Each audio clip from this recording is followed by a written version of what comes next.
All right, so for the examples, the instructions are to find the derivative.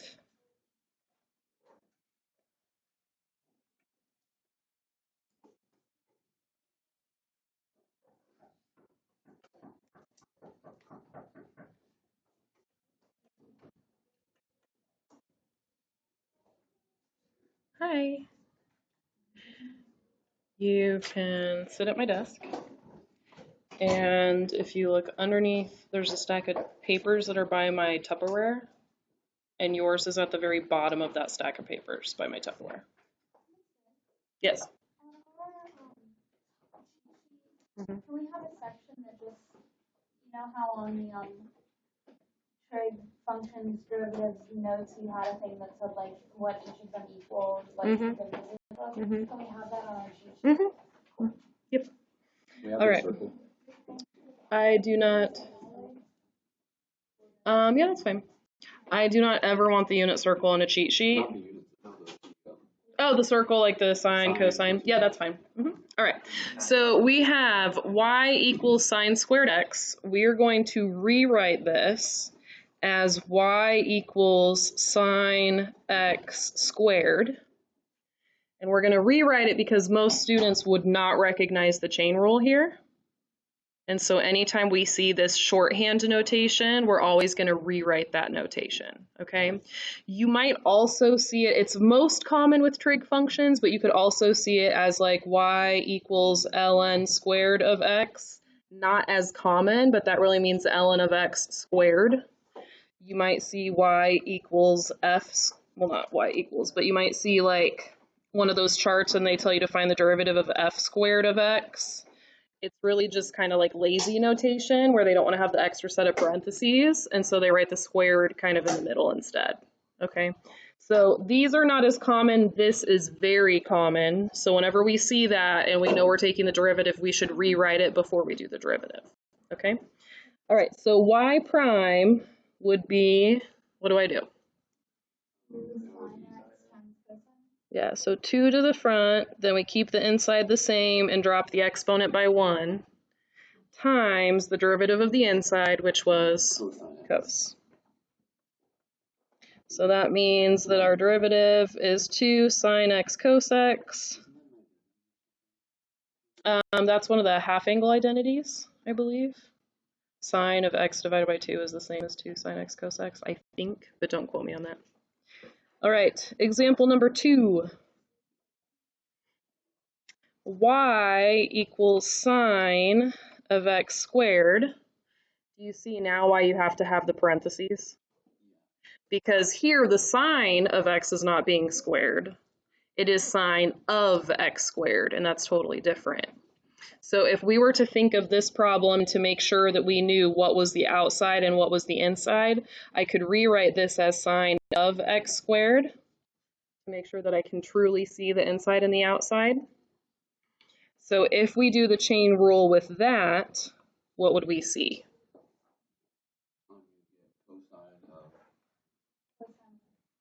X squared, keep the inside the same, times 2x. Okay, so most people, when they clean that up, would move the 2x to the front. And you can put parentheses around the x squared or not put parentheses around the x squared, it doesn't matter. They're both the same.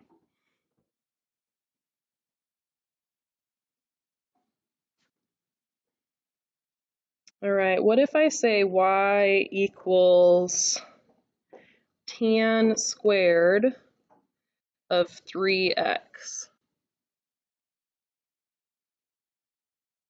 How should I? Okay. Okay, so we have tan, I'm going to say of 3x. I'm going to go ahead and put 2 sets of parentheses there. Tan of 3x squared. So when I do the chain rule, what do I get?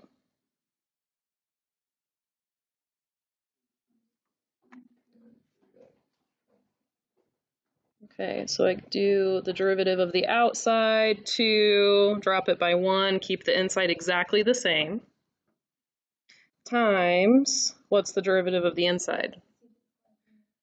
secant squared, keep the inside the same, times the derivative of the inside, 3. So that was a double chain.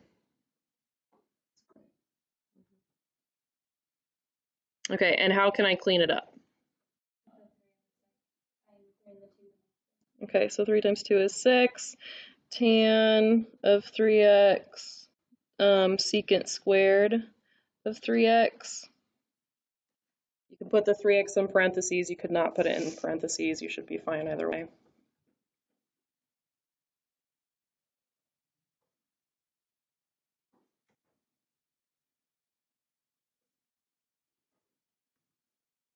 So it's not really new from yesterday. It's just an extension of what we did yesterday that probably would have made your brain hurt too much yesterday. Yeah. And write it as secant and secant. We would, since it's just part of the answer, I don't break it apart. If I was going and like doing a derivative again, then I would have put the squared on the outside and thought of the chain rule, or you could break it apart and do the product rule. But because it's part of the answer, I'm good. It's kind of the idea, I don't break it apart because it'd be like if you had an x squared and you split it and called it x times x, that'd be kind of weird. Secant squared is more simple for a final answer. But as far as like doing the problem, if we were to continue it and find another derivative, we would do something with that squared, yeah. All right, so for number 4, this is our last example. We have secant of 2x plus 1 sine of x squared.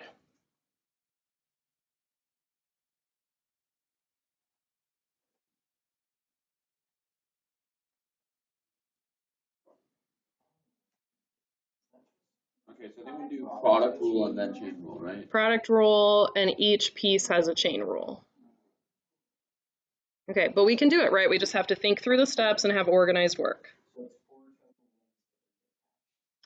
It's not gonna quite, because we don't have a link inside, like a inside, and inside like that.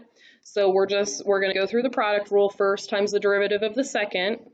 But when we do derivative of the second, we're gonna have a chain rule. And then we're gonna do plus the second times the derivative of the first, but when we do the derivative of the first, we're gonna have a chain rule. So you're just gonna have 2 messy looking terms instead of like the other examples where you had 1 messy looking term. Kind of, yeah. Yeah.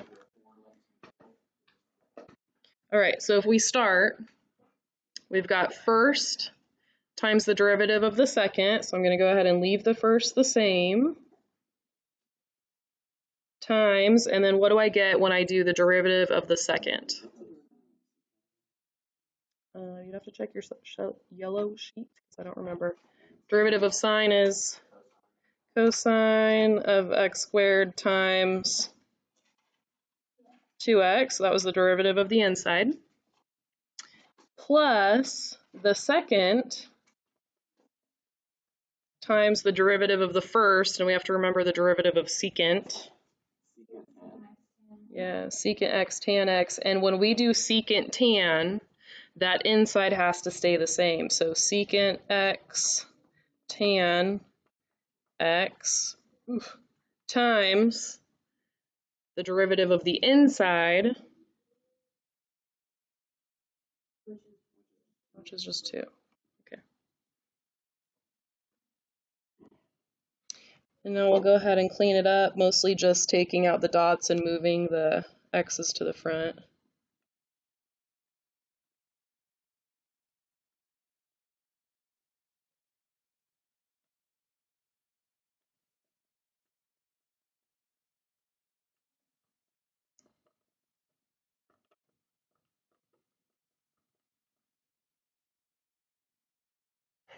That's 2 terms that takes up a whole line of paper. Good times. Yeah, it's pretty intense. All right. How do you feel as far as chain rule with trig? Pretty decent. Pretty decent. So where could you simplify it? Well, I suppose you could factor into 2, but Which secant? Well, this is sine over cos. That's 1 over cos. So that's not going to do anything. This is different than that, so that's not going to do anything. This is 1 over cos, and that's cos, but they're not the same angle, so they're not going to do anything. You could factor out a 2, but there's no purpose in factoring out a 2 because it wouldn't go anywhere. Yeah, if it was 1 over cos and cos, and then you multiplied, yeah, they would work, but they have different angles, so you can't do anything. Yeah, because you want it to be nicer. Yeah, but it's not. All right, so the important part about the trig stuff is that you're focused on what you're doing. If you talk in the middle of the problem, you're probably done, right? So we have to be focused on what we're doing and then make sure that we're noticing if there's 2 different rules happening at the same time, right? So product rule and chain rule, you have to be really careful as you do that. But as long as you're staying pretty organized, you should be fine. Mm-hmm.